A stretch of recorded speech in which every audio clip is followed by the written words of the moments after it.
It's 2020. Victoria Police, Cold Case Unit. They receive an envelope with no return address postmarked locally. Inside, a single sheet of paper. It's handwritten and brief. The note contains just a few sentences, but those sentences point to the possible location of a body that's been missing for 44 years. Willi Koeppen's body, the note claims, is buried beneath a dam. Not just any dam. A specific property, a specific location. The property of Simon Vink. Simon Vink, the husband of June Vink, the woman Willi Koeppen threatened to sack on the night he disappeared. The woman Willi sexually harassed with unwanted advances. The husband, who owned a dark American-style car matching the description of the mysterious vehicle seen parked outside the Cuckoo restaurant at around 4 a.m.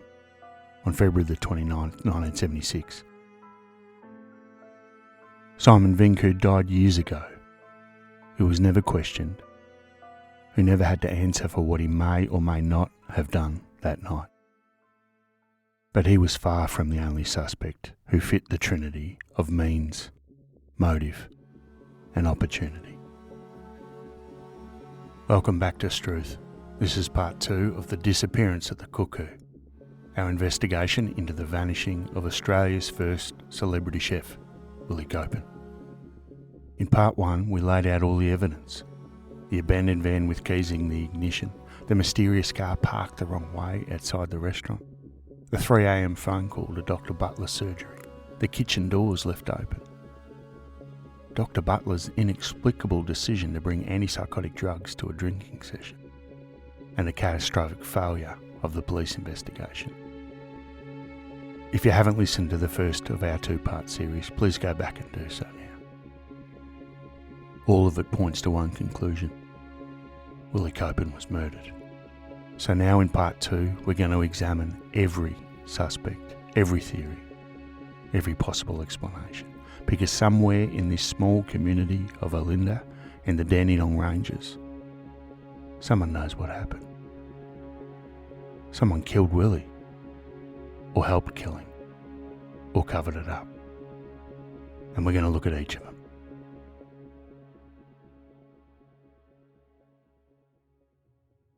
Karen Koeppen's behaviour in the days after the disappearance of her husband Willi raises questions. She didn't report Willi missing for 3 days, 3 full days, while his cottage stood empty, while his children wondered where their father was. Her explanation was that she thought Willi had gone to Queensland to his Poole Island property. He'd been talking about taking a trip, and Dr. Butler had confirmed this plan. But does that really make sense? If he'd gone to Queensland, how did he get there? He didn't have his van, he didn't call a taxi, he didn't catch a bus. His clothes were at home, his money was in his bank account untouched. Karen ran the restaurant. She would have been at the Cuckoo multiple times over those 3 days. She would have known about Willi's van, the door open, the keys in the ignition. She would have known about the kitchen doors being unlocked. And she didn't think that Willi disappearing at exactly the same time that all of this occurred was strange. She didn't think that it warranted a phone call to the police. Or did she know exactly what happened and was giving whoever was responsible time to cover their tracks?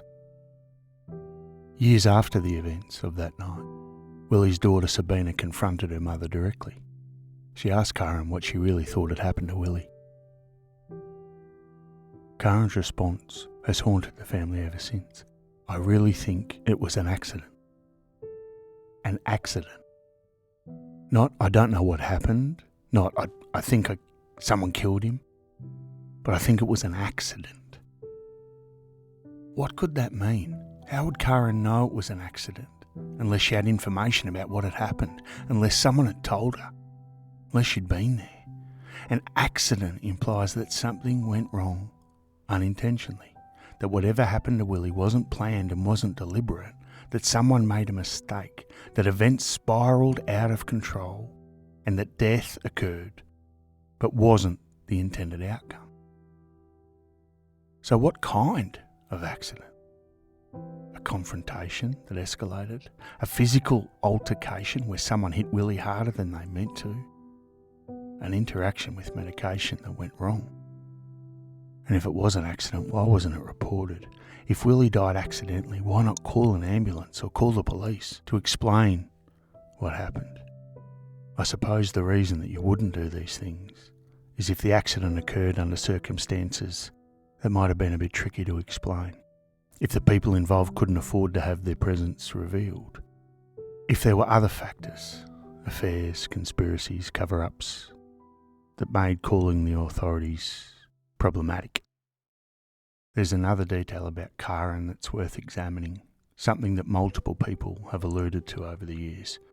Her social circle, which is sometimes referred to as Karen's camp. These sources describe a tight group of friends surrounding Karen in the months before Willi's disappearance.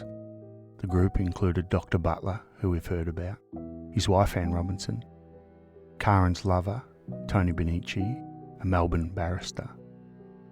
They socialised together, supported Karen through her marital troubles, and according to family members, openly disliked Willi. He was in the way.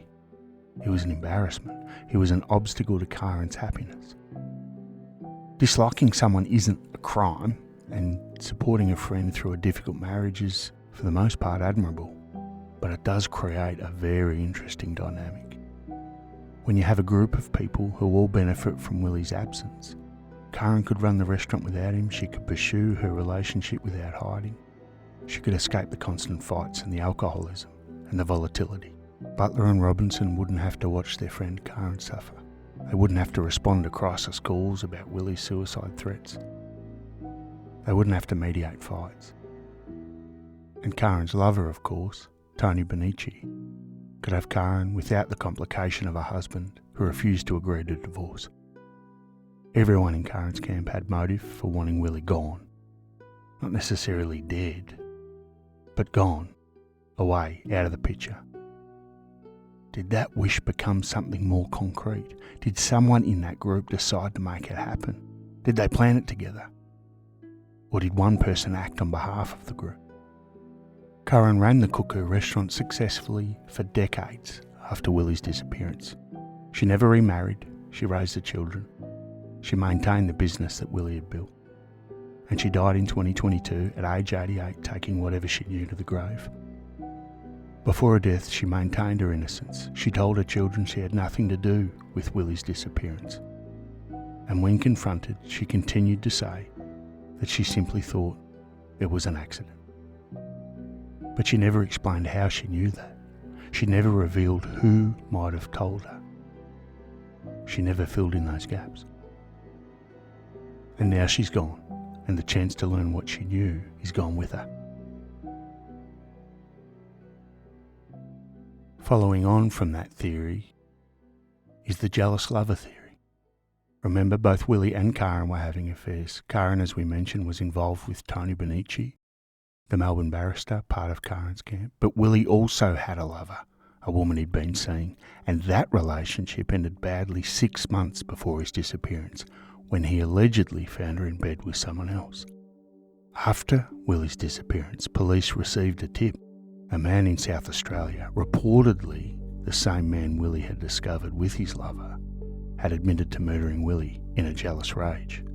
This story creates a love triangle: Willi, his lover, and another man who was also involved with her. The timeline fits. Willi finds them together 6 months before he disappears.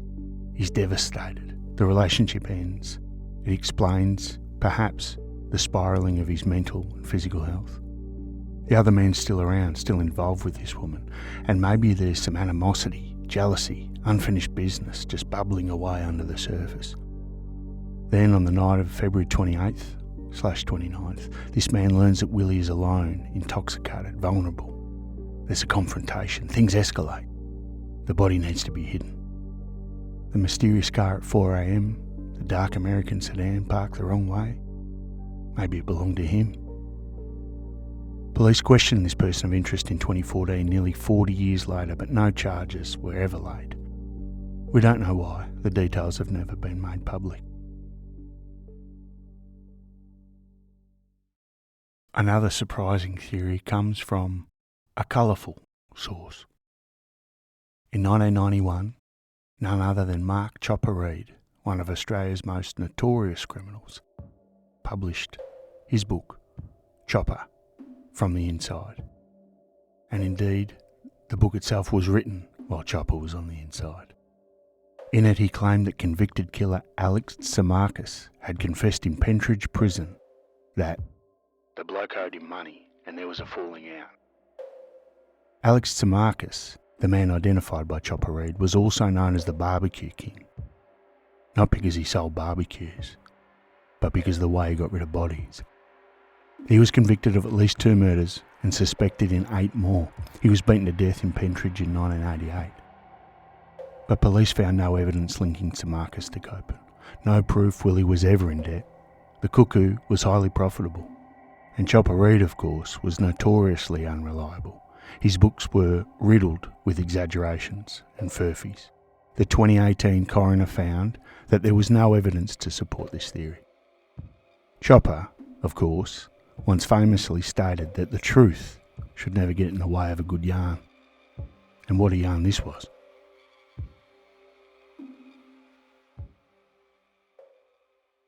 Perhaps it was multiple people that made this disappearance such an effective one.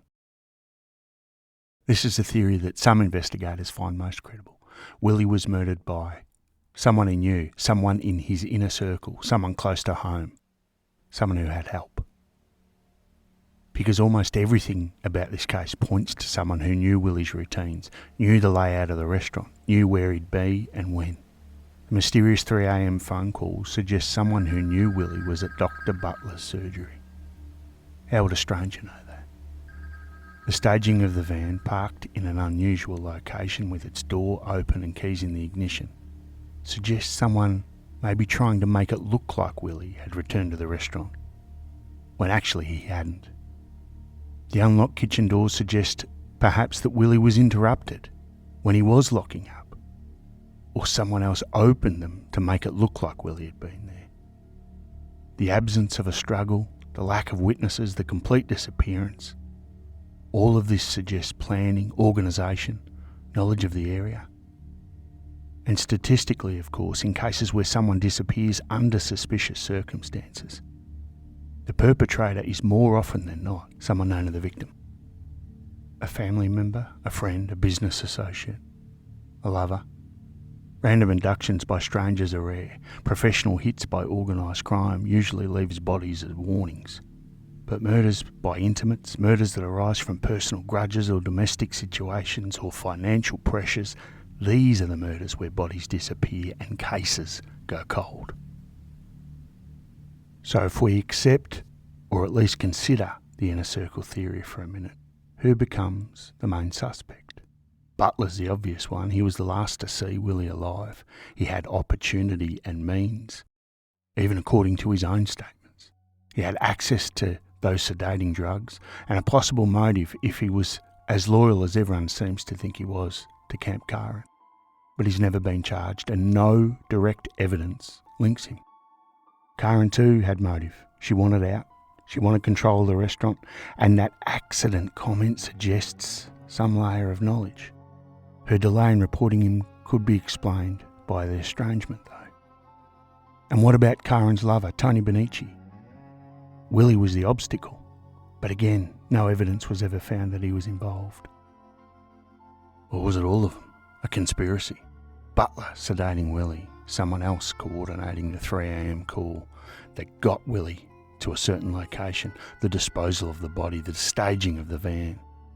It would explain everything, the medication, the phone call, the van, Karen's delay, Butler's silence. But proving conspiracy 50 years later is nearly impossible, unless someone confesses. And several of these people are now dead.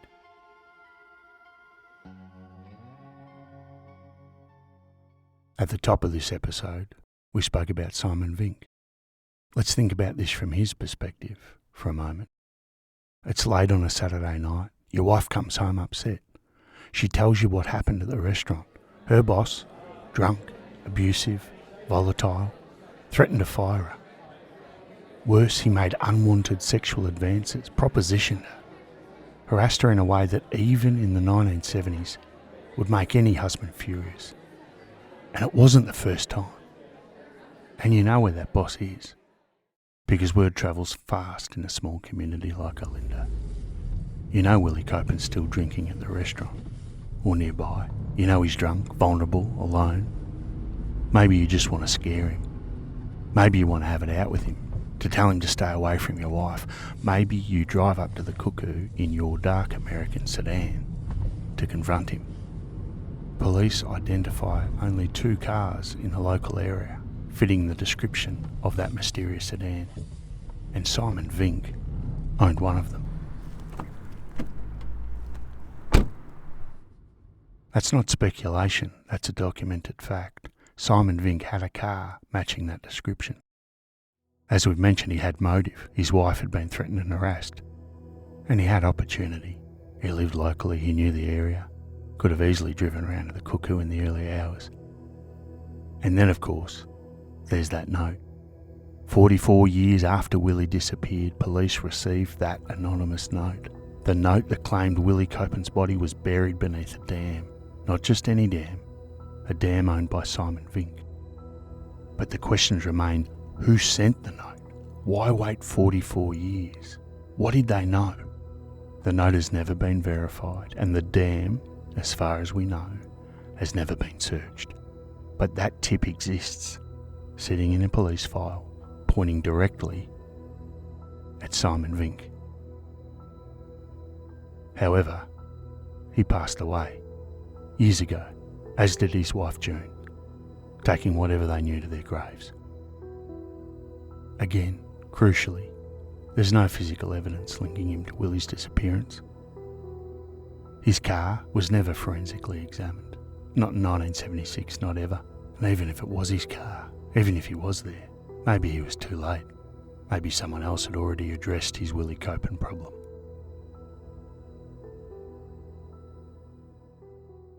Which brings us to perhaps the most fundamental question, the one that might answer some of the others. Where is Willi's body? In 50 years of investigation, not a single trace of him has been found. No remains, no clothing, no personal effects, nothing.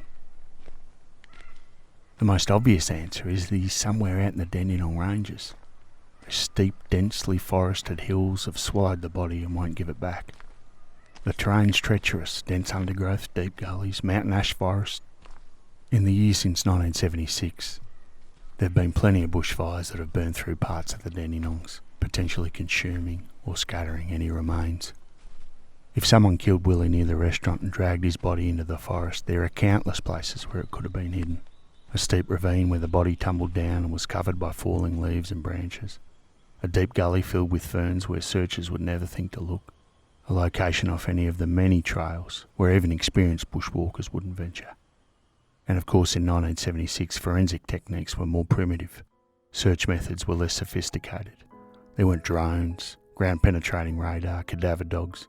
It would have been relatively easy to hide a body in that terrain. There is another possibility, of course. Willi isn't in the Dandenongs at all. Let's go back to that American sedan at 4 a.m. As several Quentin Tarantino movies will tell you, those cars were notorious for having rather large boots.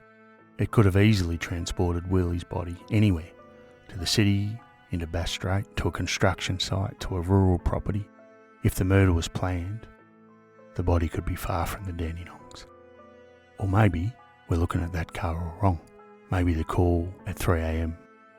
was for Willi to go and meet someone he knew, with a large American sedan that could take him to anywhere he wanted to go. After nearly 50 years of investigation, countless hours of police work, and a 2018 coronial inquest and modern forensic review, there are still some fundamental questions that we can't answer. Who made the 3 a.m. phone call? We still don't know. Dr. Butler's never said, if he does know, and the person who called's never come forward. Why did Butler bring Maloril, the antipsychotic drug?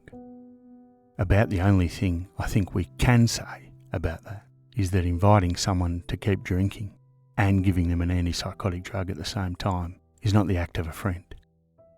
What did Karen mean by, "I think it was an accident"? How did she know? Who told her? What kind of accident? Who was driving that mysterious car seen at 4 a.m? Was it Simon Vink, coming to confront Willi over his treatment of June?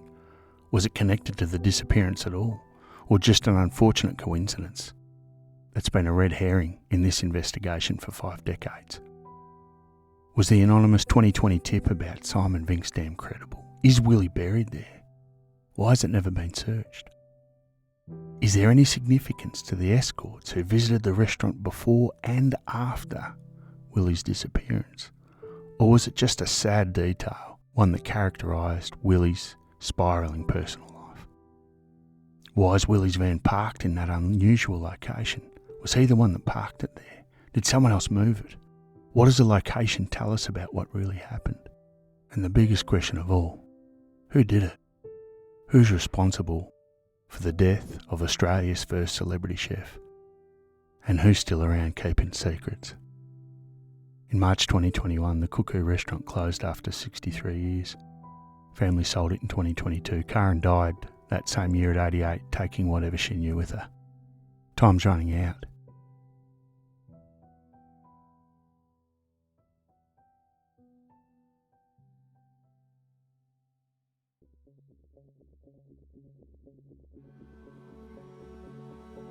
On February 29th, 1976, Willi Koeppen disappeared. His van was found with keys in the ignition, doors open. He never took his money, his passport, never said goodbye to his children.